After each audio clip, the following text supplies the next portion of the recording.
Now, if you from Baton Rouge or you an NBA YoungBoy fan that spans over 10 years ago, there was always a rumor that NBA Joe snitched, but everybody kept on saying there was no paperwork. Well, it just so happens that that paperwork is here. There's only one way he could clear it, and that way to be cleared would be through one method. But I'll share that with y'all at the end, because you know we got to keep y'all in. Let's go. NBA YoungBoy been running the internet lately. TikTok, YouTube, Twitter, you name it. Every clip, every post about him goes viral. But this time things just got way messier. Word on the streets is that YoungBoy went off on NBA Joe after some supposed snitching paperwork about Joe got leaked online. According to a few major social media outlets, the paperwork allegedly shows Joe cooperating with the feds, and the internet lost its mind the second it dropped. This hit different because NBA Joe ain't just some random guy. He's been part of YoungBoy's circle since day one, like family, so the betrayal rumors got the whole fanbase talking. The paperwork supposedly connects Joe to an old case, claiming he folded under pressure, and that's all it took for the internet to split in half. Some people say it's legit, others think it's fake clout bait, just another move to stir drama inside Never Broke Again. But if you know YoungBoy, you already know he don't hold back. He allegedly went online and started throwing subliminal shots, talking about fake loyalty and snakes in his circle without naming names, but everybody knew who he meant. That's the thing about YB, he's all about loyalty, and when he feels betrayed, it's up. Fans been debating non-stop, with some saying Joe turned his back on YoungBoy, and others saying the whole story's capped just to mess up his momentum. And honestly, it makes sense. YoungBoy's been unstoppable lately, from sold-out shows to trending charts, so there's always someone trying to bring chaos into the mix. Right now, there's no official statement from NBA Joe or anyone in the Never Broke Again camp, but fans are demanding receipts, and until then, the speculation keeps growing. One thing about YB, wherever he goes, drama follows. Whether this paperwork turns out to be real or just internet noise, it's got everyone locked in and talking heavy, adding another wild twist to YoungBoy's already insane year.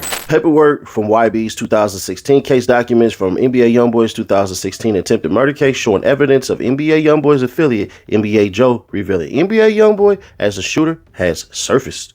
Now, if you from Baton Rouge or you an NBA YoungBoy fan that spans over 10 years ago, there was always a rumor that NBA Joe snitched, but everybody kept on saying there was no paperwork. Well, it just so happens that that paperwork is here. There's only one way he could clear it, and that way to be cleared would be through one method. But I'll share that with y'all at the end, because you know we got to keep y'all in. Let's go. If you've been rocking with NBA YoungBoy since day one, then you definitely remember back in 2016 when things first got real. That was the year YoungBoy got arrested on federal gun charges, and the streets started buzzing like crazy. At that time, the internet was flooded with rumors pointing fingers at NBA Joe, claiming he was the one who snitched on YoungBoy. But of course, back then everyone brushed it off. People said it was all cap, just haters or fake fans spreading lies, and that there was no real paperwork to back it up. Even YoungBoy supporters were split. Some stood on loyalty, saying Joe would never fold, while others had quiet doubts brewing in the background. For years, that talk died down, but it was never forgotten. The internet never forgets. Now fast forward to today. Out of nowhere, that old rumor just came back to life. Social media blew up after alleged paperwork surfaced, showing that NBA Joe might have been talking to the feds during YoungBoy's 2016 case. Screenshots, leaked docs, voice recordings. People are dropping evidence left and right. Nobody knows for sure what's real or fake, but it's spreading like wildfire. Some blogs are claiming that the paperwork confirms Joe cooperated to save himself, while others say the whole thing's been edited and taken out of context. But one thing's clear, the situation's got the entire hip-hop world watching. YoungBoy himself hasn't said a word yet, and that silence is only adding more fuel to the fire. Fans are glued to his socials, waiting for any move, any story post, any lyric drop, because if there's one thing YoungBoy's known for, it's turning his pain and anger into music. Everyone's expecting a response, and knowing YB's history, it might not just come as a tweet, it could come as a diss track, straight venom in bars. Now for those who know the backstory, NBA Joe wasn't just some random dude. He was close to YoungBoy, same crew, same grind, came up together from the trenches. They shared moments that fans watched online, so if these snitching rumors turn out to be true, that's more than betrayal, that's personal. YoungBoy's built his image around loyalty and never switching up, so having one of his own allegedly flipped would cut deep. Some fans say this could be the last straw, while others think YB will just cut Joe off and keep it pushing. The internet's reacting wild right now. You got fans making memes, YouTubers dropping exposed videos, bloggers hunting for more receipts, and people from all over hip-hop throwing in their 2 cents. Some are defending Joe, saying everyone's innocent until proven guilty. Others are dragging his name through the mud, saying if the paperwork's real, he can't show his face in the streets again. It's like the entire culture's holding its breath, waiting for YoungBoy's next move. On top of that, this situation could shake up Never Broke Again as a whole. Joe's been part of the team since the early days, and if this news divides the camp, it could change how things move behind the scenes. Every time something like this hits, it turns into a chain reaction. New alliances form, old friendships break, and the industry watches from the sidelines, waiting to see who makes the next play. Meanwhile, social media's flooded with reactions. One fan said, if Joe really did that, he's finished in Baton Rouge. Another commented, this gotta be fake. Ain't no way Joe folded on YB. They too solid for that. And then there's the usual chaos. Trolls posting memes, fake screenshots, and edited videos just to stir the pot even more. But deep down, real fans know when paperwork hits the internet, something's definitely brewing. As of now, YB's camp hasn't made an official statement, but every second that passes, the curiosity grows. It's not just about whether Joe snitched, it's about what YoungBoy's reaction will be, how it'll affect his crew, his career, and his next move in the game. He's been through betrayal, court cases, house arrests, beefs, you name it, and every time, he comes out harder. So if this is true, don't be surprised if YoungBoy turns all that anger into another viral hit. So what do you all think, fam? Did NBA Joe really fold on YoungBoy, or is this just another case of the internet running wild with half-truths? Drop your thoughts down below, and let me know how you see this whole situation. I'll be keeping an eye on every update, and as soon as something breaks, whether it's YoungBoy's reaction, a statement from NBA Joe, or even a diss track, you know I got you covered. Till then, stay safe, stay locked in, and I'll catch y'all in the next video.